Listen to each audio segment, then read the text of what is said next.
Welcome friends to another r/am I the jerk here video. Would you be a jerk for kicking your sister and nephew out of your house? We'll find out, but first a story from Throwaway T-shirt 666. Am I the jerk for getting ink on a client's shirt? I, female, tattooed a girl recently, top of her arm. Before we started, she said, "Can you not get any ink on my top please? It's quite expensive." I told her I'll try my best, and I stuffed loads of kitchen roll in and around her sleeve to try and prevent any ink getting on her clothes, but said it's still possible. But if you've been tattooed or even painted a house or something, ink/paint gets everywhere. By the end of a 4.5-hour session, there was some small, tiny amounts of ink on her sleeve. She seemed okay, she loved her tattoo, but after an hour getting home, she messages me demanding I buy a new replacement or send her the money. She's really angry I messed this t-shirt up and it was 135 British pounds.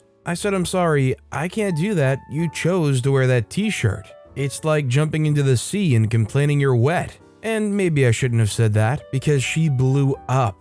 I've been getting negative reviews from her online for destroying her property and refusing to replace it. I've suggested ways to clean her clothes that may help get the color out, but because the shirt is brilliant white, it's likely not to work. I think this is ridiculous. I thought it was common sense to wear something comfortable and something you don't mind if it gets a little ink on when you get tattooed. It's like wearing your best clothes to paint the house. Why risk it?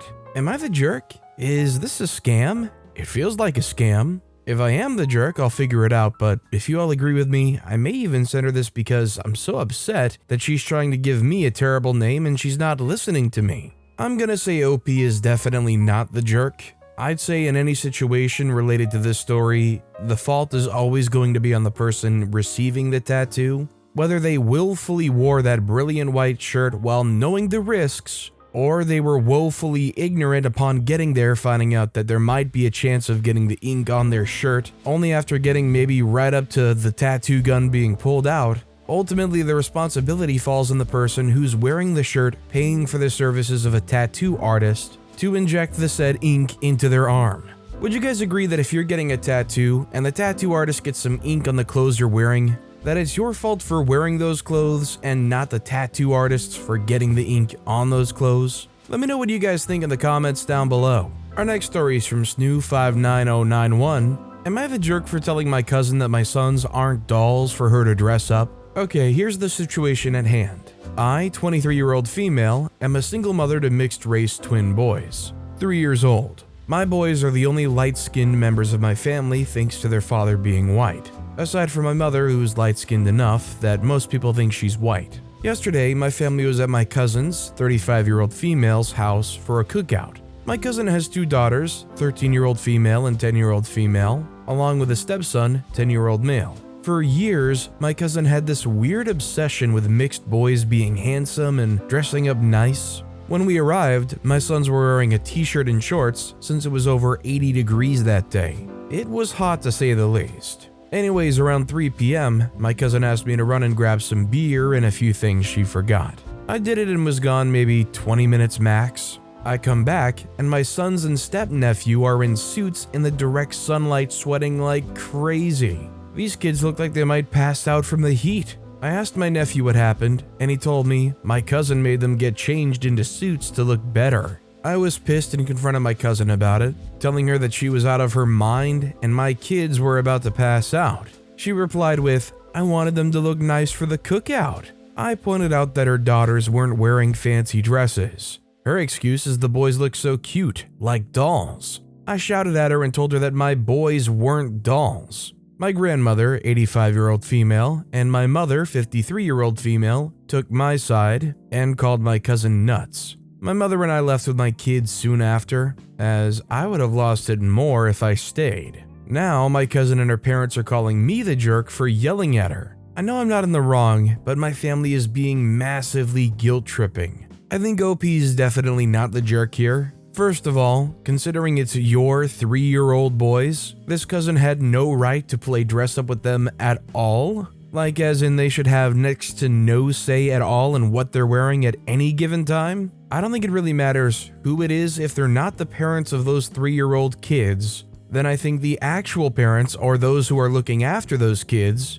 have every right to complain about how you're playing dress up with them. This next story is from Nero Run 7260. Am I the jerk for saying no when my husband asked me to adopt my son? I'm 26-year-old female, married to my husband of 2 years, Devin, 30-year-old male. I have a son named Levi, 5-year-old male, from a previous relationship. Devin's known him his whole life. Levi's father and I were together until he went missing before our son was born. Devin loves Levi with all of his heart, and Levi loves him too. I know it. Levi looks a lot like his father, and while I'll always love him, I've moved on from the relationship. He was a big adventurer, and I often talk about him with Levi.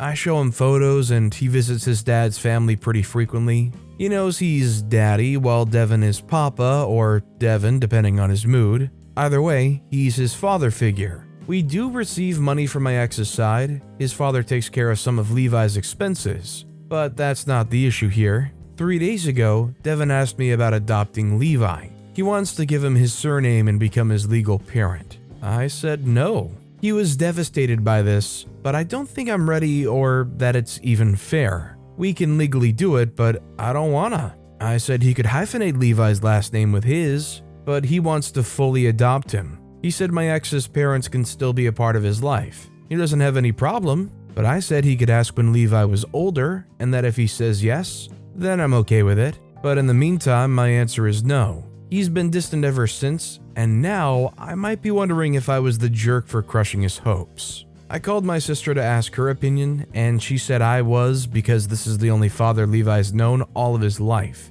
and I'm taking something big from him. Just for clarification, when Opie said that their ex went missing, they literally meaned missing, not like a cheeky way to say abandoned. I think OP is not the jerk here. I think it's more than fair to let the son decide when they get a little older. They don't have to wait till they're like 18 years old, but like, if the kid gets around 8, 9, 10, and they seem pretty convinced or dead set on doing such a thing, then yeah, that seems like a great idea. By the way, if you're enjoying these stories, make sure to hit those like and subscribe buttons down below so you'll never miss any of my daily videos. Every single video has awesome stories, like our next story from Kitchen Celery 3806. Am I the jerk for telling my mom's husband that this isn't his house and I'll show him the same respect he shows me? I, 13-year-old male, have a stepdad who's a complete idiot. Today I was super hot, temperature-wise, so I took off my shirt. My mom's husband / my stepdad, Matt, started yelling at me that it's inappropriate to have my shirt off in front of my little sister. He called me a perverted creep. I said to screw off. I had my shirt off all the time before he moved in last year. He told me that as long as I live in his house, I follow his rules. Here's the thing. My mom has told me several times that his name isn't on the lease, and he doesn't pay the bills. So I told him, actually, this isn't your house, it's my mom's house. So I'll follow her rules, and she doesn't have a rule that says I can't be shirtless. So either start paying rent or shut your mouth and stop trying to dictate what I do with my body. He blew up saying how disrespectful I am, that I can't treat my own father that way. I told him that my father is dead, and I'll show him the same amount of respect he shows me. Then I went to my room. Now that I'm thinking about it, maybe I shouldn't have said that. So I'm not sure how to feel. Am I the jerk? Something kind of gives me bad vibes about this stepdad. Like, what does this guy actually think is wrong with this 13-year-old boy not wearing a shirt in their own home? Like, what is actually inappropriate about it? And what is his thinking that it's going to be an issue with the little sister? Like, what's the connection there that's going on in that stepdad's mind? I can't even understand how they would be able to think that's perverted. I think you already have to have some weird mental gymnastics going on to even come up with such an idea. Our next story is from Jimmy Throw 5677. Am I the jerk for refusing to tell my wife to stop putting notes in my lunch? Okay, so my wife, 27-year-old female, has a habit of putting notes, affirmation, in my 31-year-old male lunch when she packs it. She's been doing it for a year now. It started when I suffered from some issues surrounding employment, and I appreciate it a lot because it gives me strength and renews my energy for the rest of the day. So anyway, my coworkers know about and sometimes would tease me about it, calling me a 4th or 5th grader and calling my wife Granny. Just teasing, nothing unusual for them. It happens at lunch where most of the guys in the department sit together. A coworker of mine, Jimmy, is the newest employee in our company. He lost his wife a few months ago, and he's sort of a private dude in general. However, he started sitting with us during lunch break after the guys insisted. I sit and eat my food after I look at the note my wife left, then rinse and repeat. Till a few days ago, one of the coworkers pulled me aside and we began talking.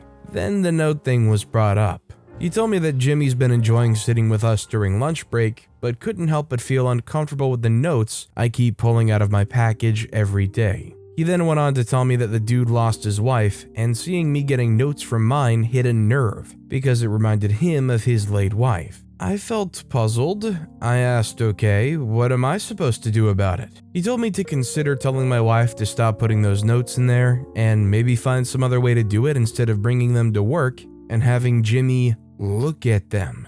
Like, I wasn't sure of what to say, but I told him it was ridiculous. He reminded me that Jimmy sent him to me with this message, thinking it would give me more space to react, and then told me I literally lose nothing by having some consideration for the poor guy and be as less insensitive as I can. I told him off and said that it's not my fault Jimmy is struggling with grief, and it's not like I even know him that well to be accommodating him to this extent. He said that I was being cruel and selfish and got the others to witness the argument and shame me for my stance, but I refused to do it and went back to work on my project. Things had been tense in my workplace, and some of the guys I'm close with say I should be more empathetic and try to not make Jimmy uncomfortable after they went through heck to get him to sit with them on lunch break. Well, first of all, I think OP's not the jerk, and really first of all, I think they need to stop treating Jimmy like he's the special red squirrel that they see at lunch, trying to coax them over so they can feed him a few acorns. Like somehow it's OP's fault that they've invested all this time and effort to try to get them to sit with them, and OP's screwing it up for everybody by somehow scaring the squirrel back off. I definitely feel bad for Jimmy, and I understand why that kind of thing would make Jimmy honestly upset, sad, lonesome, a lot of things. But if you ask me, I think it's rather stupid and very unreasonable to ever try to impose such a thing on somebody else like that. Trying to tell somebody to give up getting daily affirmation notes from your loving spouse, I don't think that would ever fly in my book, no matter how much you're grieving. How long would this imaginary affirmation note embargo last if OP were to comply? Permanently, probably? Our next story is from throwaway Judy5797.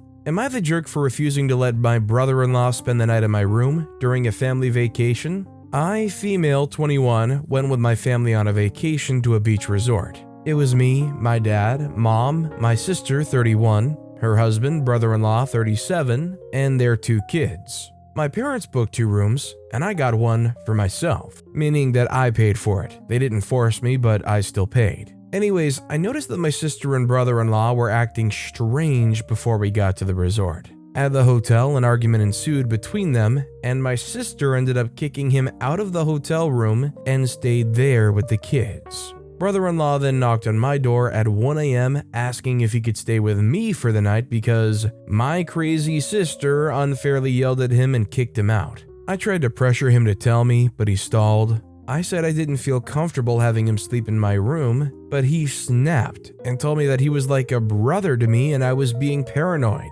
I suggested I go talk to my sister and try to get her to let him into the room since he paid for it, but he said no and that she was the one who told him to stay with me. I suggested that I have mom come stay with me and he stay with dad, but he refused. I declined and said I couldn't let him spend the night in my room, period. He got mad at me and went borderline hysteric to the point where the staff got involved. My sister then came out of the room and started arguing with him again, which resulted in him sleeping outside. My parents thought I should have let him stay with me, but my sister said it would have been inappropriate and denied telling him to knock on my door and ask to stay with me. He stopped talking to me after that, and my parents insisted that I should have let him stay and not let him sleep outside. They said I created unnecessary tension and added more stress to the vacation by acting selfish. I think OP is not the jerk in the situation, and frankly, I don't blame any woman for trying to look out for themselves in a situation where,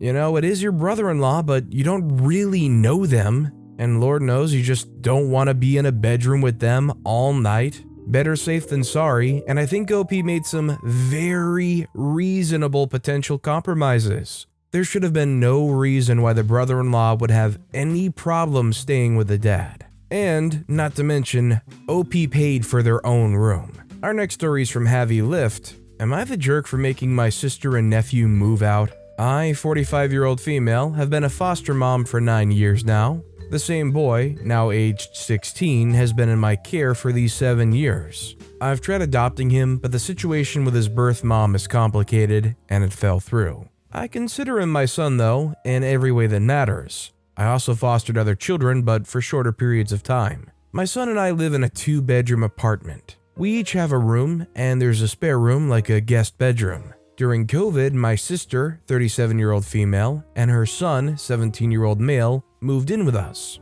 They've been sharing the guest bedroom, even though my sister said that they boys should share a room so she could have her own. I refused to change my son's life like that, and since they were only supposed to be temporary guests, I saw no need. My sister hasn't been looking for a job or anything. She kind of expected to stay here forever, I guess. 2 weeks ago, I started fostering another child, a 15-year-old girl. It's a longer period placement. A week before she came, I told my sister that she and her son will have to move out in 30 days. Also the legal requirement for tenants. Because of this, sister begged me not to do this to her and said that the 3 kids can now share a room, we can both keep our own rooms, and things don't have to change. I said absolutely the freak not, that's ridiculous. Then she said that at least my 2 foster kids could share a room, and she and her son will stay in the same room. I said that I'm not about to put a scared, anxious 15-year-old girl in the same room as a 16-year-old boy, because that's just crazy and unreasonable. She cried all the time for a week,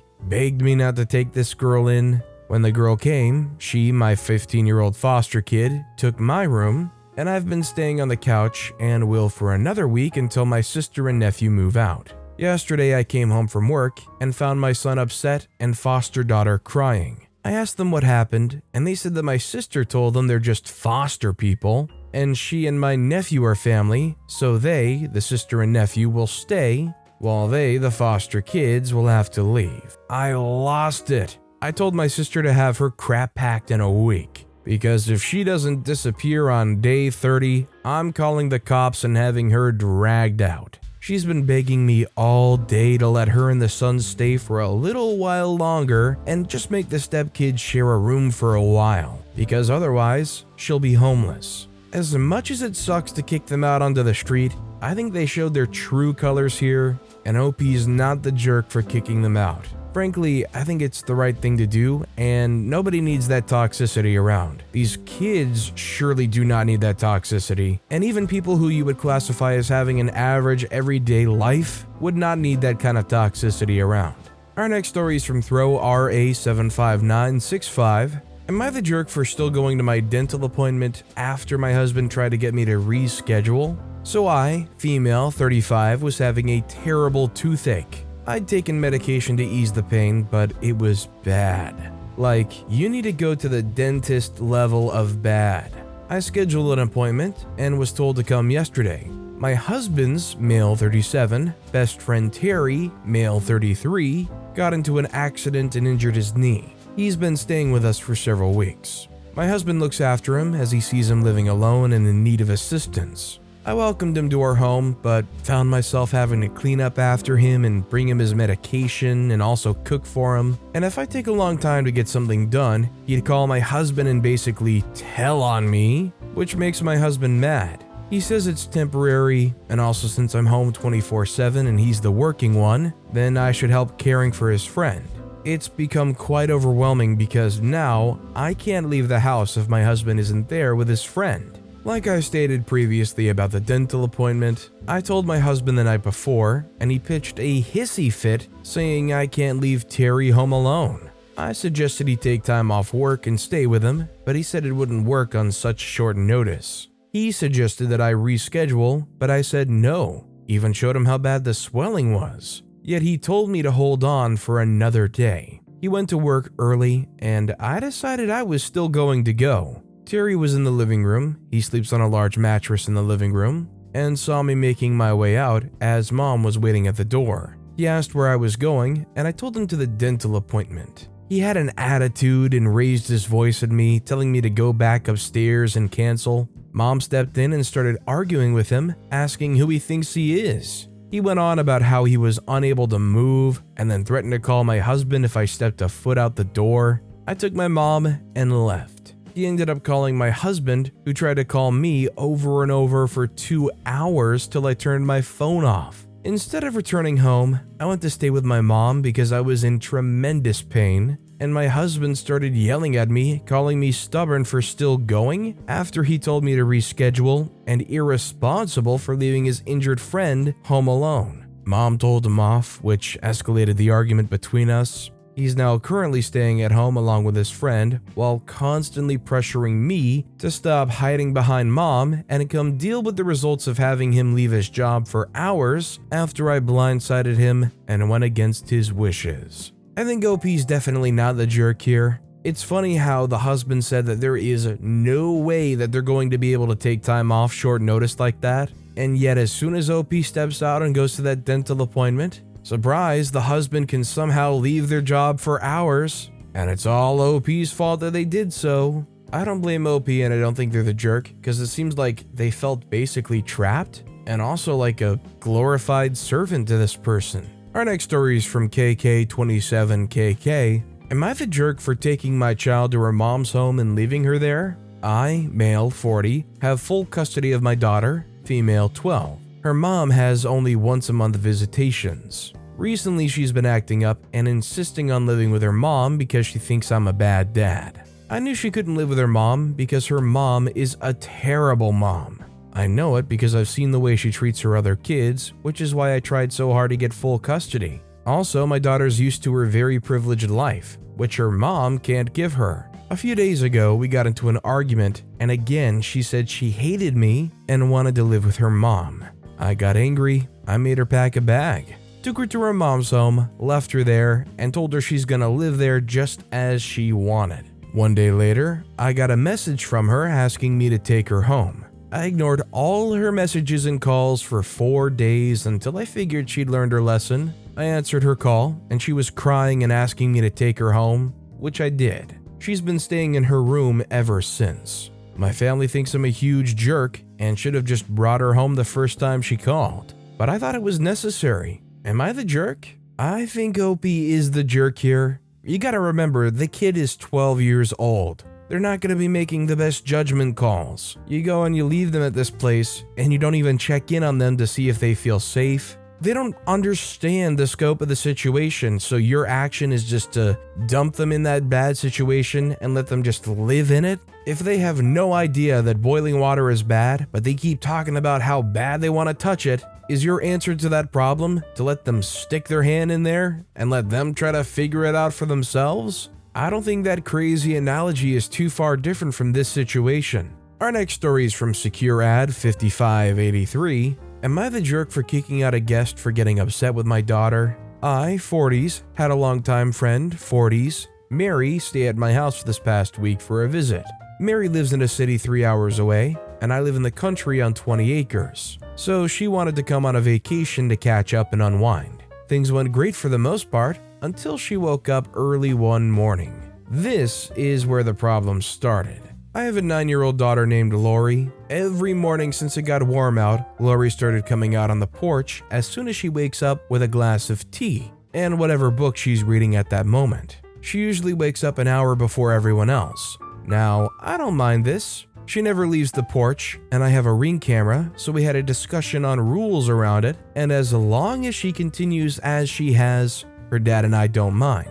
Just an important note, our home is not close to a road, so we feel it's safe. Well, as I stated, one morning Mary woke up early. I woke up to the camera as per usual and saw Lori on the porch and dozed back off. I woke up again to the camera and screaming. I checked the camera and rushed outside as Mary was yelling at Lori. When I got to the porch, Lori was in tears and Mary asked me if I knew Lori was outside when no one was awake. I told her yes and sorry for forgetting to tell her about this. I told her it's okay and Lori does this every morning and we're okay with it. Mary yelled that this was abuse as Lori was way too young to be outside without supervision. I informed her that I had a camera and Lori was perfectly safe. She continued to lay into me about it until I told her I think it would be best if she left. She packed up and left within the hour. My husband thinks I'm in the wrong for kicking Mary out when she was just concerned for Lori, and that Mary was from the city where it isn't safe to allow something like this. I think I could be in the wrong for not explaining our mornings, but I don't think I'm wrong for allowing Lori her quiet mornings on the porch. Am I the jerk? I think OP's definitely not the jerk. I would say even if it's in the city, while it's probably not preferable and it's definitely a little less safe, would you really prevent your 9-year-old kid from sitting on the porch for a while in the morning? I mean, I guess so if it's a really shady area and you have some real kidnapping concerns. But overall, in this situation, I think OP's not the jerk, and Mary's doing a little overreacting. And our final story of the day is from Money Hungry Throwaway. Am I the jerk for refusing to buy sister-in-law a house? A few years ago, my husband took on a new job. It was for a small startup business, and he took a massive pay cut to do it because he loved what he was working on. It meant long hours, so I willingly took on all the household responsibilities so he could work to the best of his abilities, taking on all the responsibilities with our kids, and I also brought some money in with a small side job of my own. His hard work paid off for us. This business has taken off, and it looks to make a fair bit of money, more than we've ever had, and my husband's gotten a substantial pay increase from it, as well as a share of the company, and his boss paid him a huge bonus. He also got a few other perks like a company car. We're currently building our dream home. We're also planning to invest some of the money, so we had something aside for our retirement. Mother-in-law came to us the other day and told us that sister-in-law needs to move. She's currently renting, but the only properties available near her kid's school are for sale, not rent. She said we could afford to buy sister-in-law a new house and have sister-in-law pay off the house to us. Husband was on the fence with the idea. He thinks sister-in-law does deserve a break. She has health issues and could use the help, but I didn't agree. I said sister-in-law is great and responsible, but I don't like making these kinds of financial deals with family. They always go sideways, and I'm not 100% on board with the idea.